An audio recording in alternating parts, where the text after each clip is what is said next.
Kabar gembira PKH BPNT susulan tahap 4 mulai meledak cair Rp600.000 di awal Januari ini. Infonya simak sampai selesai. Halo Sobat Info Bansos terkini, apa kabar semuanya? Semoga selalu sehat dan dimudahkan segala urusannya. Kembali lagi di channel ini, tempatnya kita berbagi informasi terbaru dan terpercaya seputar bantuan sosial dari pemerintah. Nah, di video kali ini saya akan menyampaikan kabar gembira. Karena tepat hari ini, Januari 2026, ada banyak sekali bantuan sosial yang cair untuk masyarakat penerima manfaat. Jadi, silakan disimak baik-baik, jangan sampai ketinggalan informasinya. Pertama, program Keluarga Harapan PKH. PKH kembali dicairkan untuk berbagai kategori. Mulai dari ibu hamil, balita usia 0 sampai 6 tahun, lansia di atas 60 tahun, penyandang disabilitas berat, hingga anak-anak sekolah dari tingkat SD, SMP, sampai SMA. Nominal bantuannya tentu berbeda-beda sesuai dengan komponen masing-masing keluarga. Pastikan dicek melalui buku tabungan atau ATM di Bank Himbara, yaitu BRI, BNI, Mandiri, maupun BTN. Kedua, bantuan pangan non-tunai BPNT atau kartu sembako.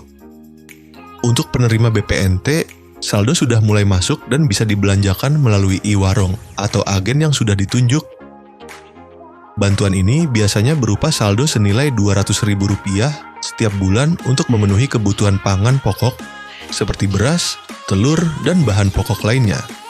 Ketiga, bantuan langsung, tunai dana desa. Beberapa desa sudah menyalurkan BLT-DD tahap bulan Januari. Jadi bagi keluarga penerima manfaat di tingkat desa, segera konfirmasi ke kantor desa atau cek informasi dari perangkat desa setempat. BLT ini diberikan untuk membantu meringankan kebutuhan hidup sehari-hari, terutama bagi keluarga yang masuk kategori miskin dan rentan. Keempat, bansos pangan beras 10 kg.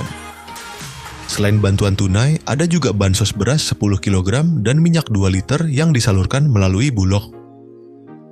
Beberapa wilayah sudah menerima distribusi langsung, baik diambil melalui kantor desa, kantor kelurahan, atau diantar ke rumah masing-masing penerima. Nah, sobat semua, itu tadi beberapa bantuan sosial yang cair di bulan Januari 2026 ini.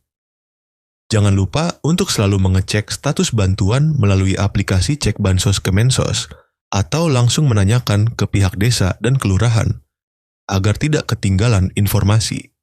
7 bansos yang berlanjut di 2026, pemerintah memastikan bahwa bantuan yang bersifat fundamental dan struktural akan tetap berjalan. Ini adalah jaring pengaman utama bagi masyarakat rentan. Program bantuan yang akan cair di 2026 diantaranya itu yang pertama, program Keluarga Harapan PKH.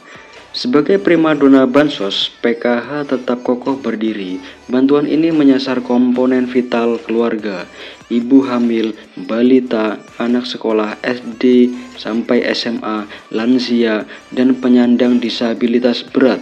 Mekanisme penyalurannya diprediksi tidak berubah, yakni cair bertahap 4 kali setahun. Yang kedua yaitu BPNT atau sembako atau yang bisa disebut bantuan pangan non-tunai. Kebutuhan pangan tetap menjadi prioritas nomor 1. Meski ada wacana transformasi ke direct cash, transfer uang digital untuk efisiensi program ini dipastikan aman, yaitu dalam artian program BPNT masih terus berlanjut di 2026. Yang ketiga yaitu bantuan PIP, program Indonesia Pintar. Komitmen mencerdaskan bangsa tidak surut. Anak-anak dari keluarga prasejahtera tetap dijamin akses pendidikannya melalui bantuan tunai PIP. Jadi PIP di 2026 akan tetap berlanjut. Yang keempat yaitu PBI JKN atau Kartu Indonesia Sehat gratis dari pemerintah. Kesehatan adalah hak dasar. Subsidi iuran BPJS Kesehatan bagi 40% penduduk termiskin tetap ditanggung penuh oleh negara. Bantuan beras 10 kg. Program cadangan pangan pemerintah CPP ini diprediksi kuat akan diperpanjang, berfungsi sebagai bantalan saat harga beras gejolak atau terjadi kerawanan pangan. Jadi bantuan beras di tahun 2026 akan tetap berlanjut. Yang keenam yaitu atensi lansia dan disabilitas berat.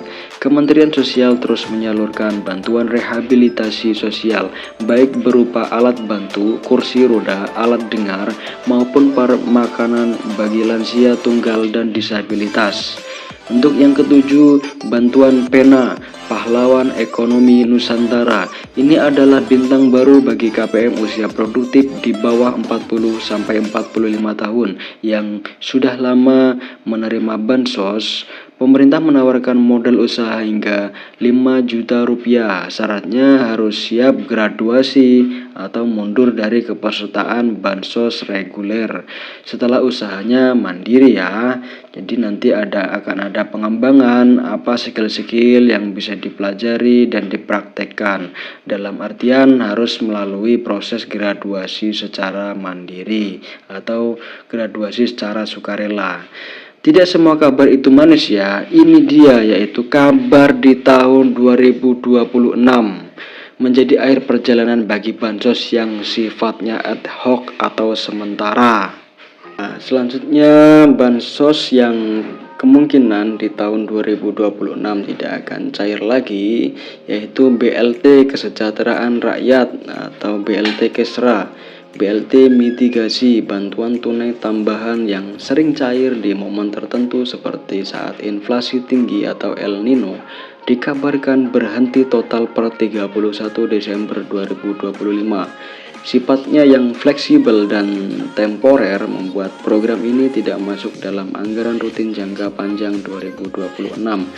Bantuan subsidi BSU, program yang sempat hits saat pandemi ini juga diprediksi tidak akan muncul kembali seiring dengan pulihnya kondisi ekonomi pasca krisis.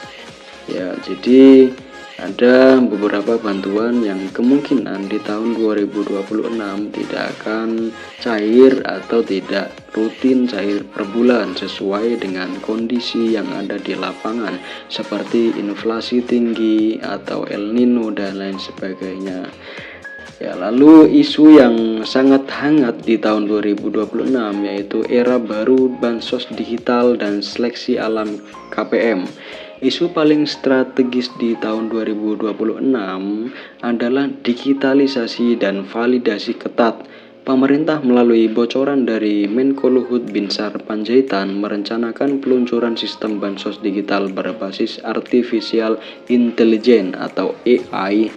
Tujuannya yaitu memberantas hantu bansos alias penerima fiktif, penerima ganda atau salah sasaran. Jadi concern pemerintah sangat concern di situ ya, seperti penerimanya yang nggak ada atau bansosnya tetap cair, meninggal tetap bansosnya cair, atau penerima ganda atau salah sasaran.